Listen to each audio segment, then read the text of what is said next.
আসসালামু আলাইকুম প্রিয় বন্ধুরা, আজ নতুন একটা দাদা লই আইছি। এই যে আমার ভাই, তোমার নামটা কি? মাইনুল ইসলাম। মাইনুল ইসলাম। বাসা কই? বাসা তো নই করছি বিহাগ। ये फंस गया सी है। কে একটা দাদা লই আইছিলাম, উত্তর দিবার হইবা। কোন তা দাদাটা হইল কোন খাবার আগে গান গায়া খাইতে লাগে?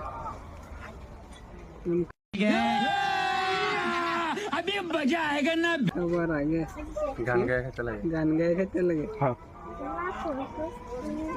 কিরম কথা, এটা তো আমি পারলাম না। মানে খাওয়ার আগে বিস্কুট গান গায়া তারপরে খাওয়ান লাগে। ডিস্কো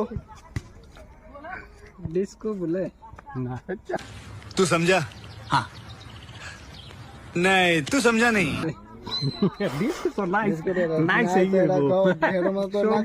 গানটা গায়া হারে তারপরে খাইতে লাগে। পানি পানি খাইতে সময় গান গাও। গান গায়ে बस हवा निकल गई। খাইতে ভালো লাগবে একটা কোন লাগে খাইতে না। পারলাম না তো। তা প্রিয় বন্ধুরা, আপনার কাছে যদি জানা থাকে অবশ্য কমেন্টে জানাইবেন যে কোন খাবার আগে গান গাইতে লাগে।